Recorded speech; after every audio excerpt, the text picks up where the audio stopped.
When Ken and I got married 3 years ago, we built our dream home together. It was the most significant purchase I've ever made, and we were both determined to cherish it as a symbol of our new life together. Our home was everything we had hoped for: the fresh scent of new construction, Ken's warm smile as he showed me around, and the spacious living room bathed in morning sunlight streaming through large windows. We had always dreamed of creating a space where we could truly relax and enjoy each other's company. I was particularly involved in the design details, from the built-in kitchen to the placement of the windows. On sunny Sunday afternoons, the light through the windows was just perfect, and Ken and I would unwind and take naps in that lovely glow. Brewing coffee in the kitchen filled the house with its comforting aroma, marking my moments of pure happiness. But achieving these blissful moments came at a cost. It took a lot of hard work to afford the mortgage, and I took pride in our ability to manage it. Ken shared that pride, of course. However, just a month after we moved in, I received an unexpected call from my mother-in-law, Pam, who lived separately from us. "You and Ken have finished building your home, right?" she'd asked. "Now that it's done, I'd like to move in with you. Living alone in this rundown place is taking a toll on my health." Pam is single and relies on welfare, and while we hadn't been very close, my interactions with her had been brief and mostly limited to pre-marriage greetings. This request was challenging. As newlyweds, it was difficult for me to imagine suddenly sharing our new home with Pam. "I understand, Anna. I know how challenging it would be for you to have my mother living with us, so I'll speak to her and let her know that we can't accommodate her request. Thank you for understanding." Fortunately, Ken has always been considerate of my feelings and truly understands me. He firmly turned down Pam's request to move in with us. However, 2 years later, when Ken and I had our first baby, Pam saw another opportunity and brought up the idea once more. "Isn't it tough to manage the baby and housework on your own?" she'd asked. "If I moved in with you, I would definitely help with both. It's a great opportunity for me, so please consider letting me live with you. Taking care of a newborn and managing household chores is indeed demanding, and I would appreciate any help we could get. Plus, since I plan to return to work eventually, having additional support would be beneficial." "What do you think?" I asked Ken. "It might be helpful to have someone assist us." Ken agreed that having extra help could be a good idea, provided that Pam followed through on her promise. When I finally agreed to let Pam move in, I made it clear that her help with the baby and housework was a condition. Pam was thrilled and took her responsibilities seriously. She managed the baby and the chores diligently, offering to handle tasks like laundry and looking after the baby while I was out. "Okay, I'll take care of the laundry and fold the clothes," she said. "Thank you," I replied. "And while you're out for groceries, I'll look after the baby," she continued. "Oh, who's a good boy?" "You are," Pam cooed to the baby. Her support was a relief, and I was grateful for her help. I honestly didn't expect Pam to be so helpful, and I felt a bit guilty for underestimating her. For the first week, she was a great help around the house and with the baby, and I was grateful for her support. But that didn't last long. Soon Pam began slacking off. When Ken was away, she would lounge around and ignore my requests to care for our son. This became a frequent issue, and my trust in Pam started to wane. Her commitment to household chores quickly diminished, and I could no longer rely on her to look after the baby or manage the housework. I decided it was time to address the situation with her. Despite Ken's multiple attempts to talk to her, she dismissed his concerns. "You know I'm doing my best too," I told him, feeling the weight of the situation. "Anna is just being too strict. But we need her to help us properly. That's why we invited her to live with us." Pam reacted poorly whenever Ken confronted her, either blaming me or crying to gain his sympathy. She continued to stay at our home, but her attitude towards our son became increasingly negative. "Oh, he's crying again. He's so loud," she would complain. "Hurry up and make him stop." Her lack of care and growing frustration with the baby made me anxious. I worried about leaving our son with her and wished for her to move out as soon as possible. "Honey, I'm really afraid for our son's safety with Pam around." I confided in Ken. "I think it's best if she leaves." Ken agreed and began making arrangements to find a new place for Pam. Soon our living room was cluttered with her belongings. I had to keep a constant watch over our son to prevent him from getting hurt by her things. Despite our repeated warnings, Pam's behavior didn't improve. We were determined to persuade her to move out and restore some peace to our home. I was in a panic when I realized that our son was missing from his room where he was supposed to be sleeping. Frantically searching, I found Pam outside with him. "What are you doing? How could you take our son out without our permission?" I demanded. "I just wanted to show him off a little," Pam replied dismissively. "You shouldn't worry so much. If I took him out like this, people might talk, but it's not a big deal. And stop shouting at me."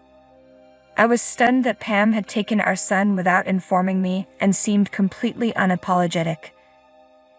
Instead, she became defensive. Ken and I were both furious, and we decided to ask Pam to leave our home immediately. It had been a year since that incident. Our son had turned 1 and was starting to walk. Then tragically, my husband was involved in an accident on his way home from work and passed away unexpectedly. I was devastated and lost for words, grappling with the sudden loss of Ken and the uncertainty of how to care for our young son alone. At Ken's funeral, my grief was overwhelming. Couldn't stop crying. In the midst of this heart attack, Pam approached me. "Hello, long time no see, Anna," she said, her tone strangely casual. "I never imagined we'd see each other again under these circumstances." "Oh, Pam," I said, struggling to keep my emotions in check. I could only imagine the depth of Pam's grief, having lost her own son. The pain of losing Ken was immense, and I knew I needed to be strong for him. "It's just so sudden," managed to say through my tears. "Indeed," Pam replied. "Since the family house now belongs to my son, I assume I'll be getting it right. And could you also leave the furniture?" I was taken aback. It felt incredibly inappropriate for Pam to bring up the house and its contents at a time like this. Couldn't understand why she was focusing on material things when we were both mourning such a profound loss.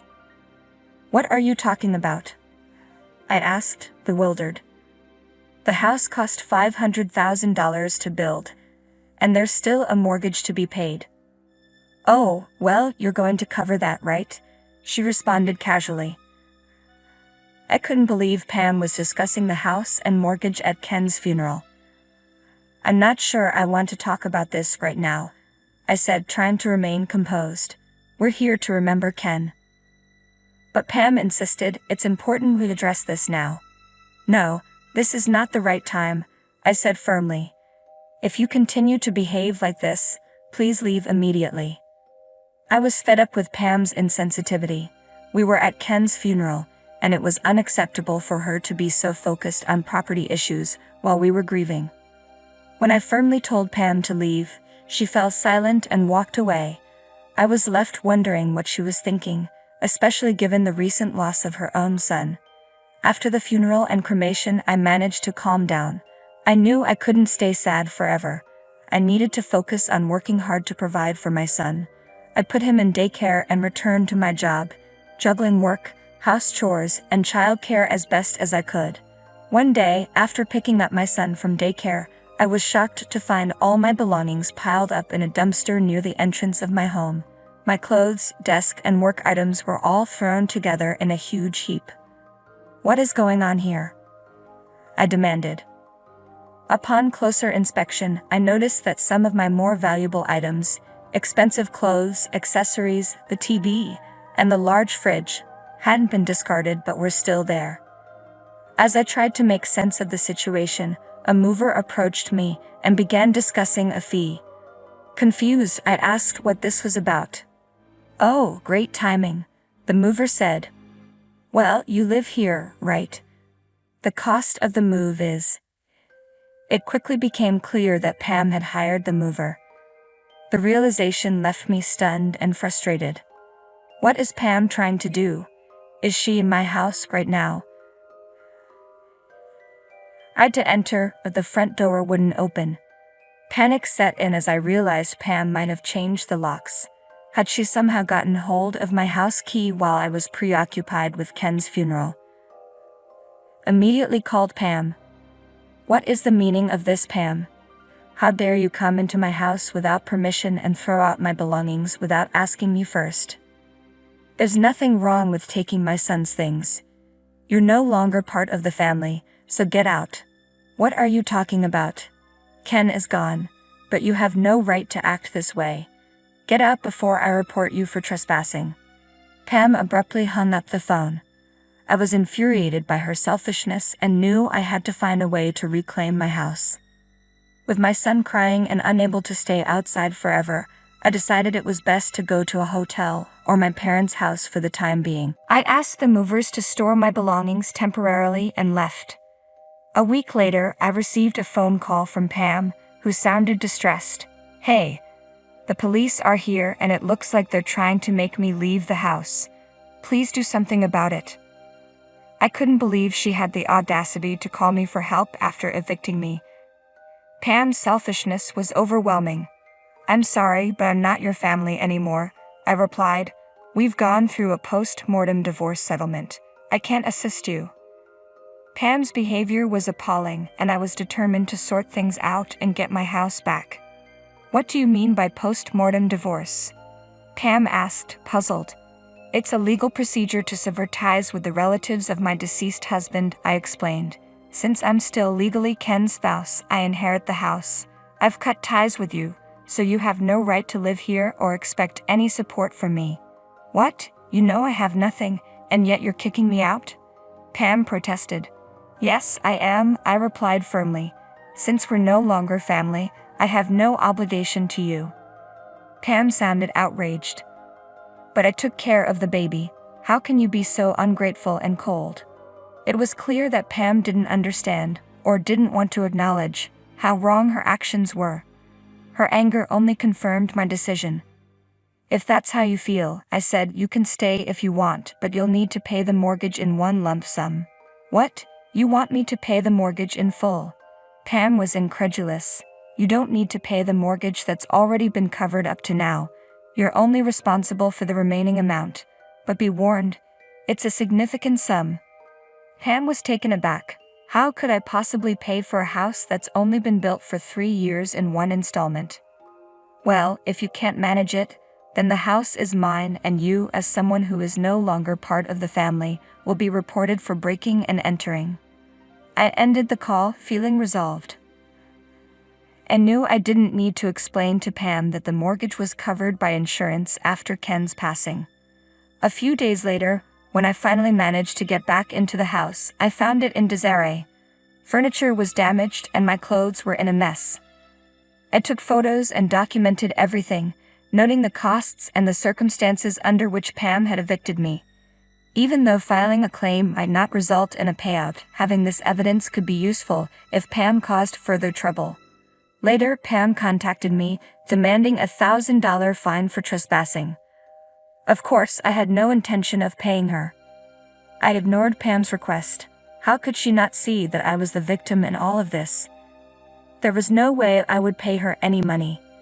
3 years later, Pam's inability to pay her fines led to her being found guilty of malicious actions, resulting in a 3-year prison sentence. Once her sentence was served, Pam reached out to me.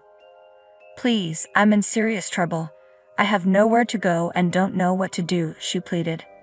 She seemed to be using a payphone as her calls were frequently cut off, likely due to lack of funds. It was clear that she was reaching out to anyone she could, desperately seeking help. The apartment my husband had rented for her was long gone, and the family home Ken and I built had been sold, as I had feared Pam might return. I felt a sense of justice in knowing that Pam's situation was a direct consequence of her own actions. Pam, this is what you deserve. I have no obligation to help you, and I want you to stop bothering me. Live your life on your own, I told her firmly before ending the call. With that, I closed the chapter on Pam, determined to focus on raising my son to be strong and independent. I placed my hand on Ken's photo, holding it close with my son by my side.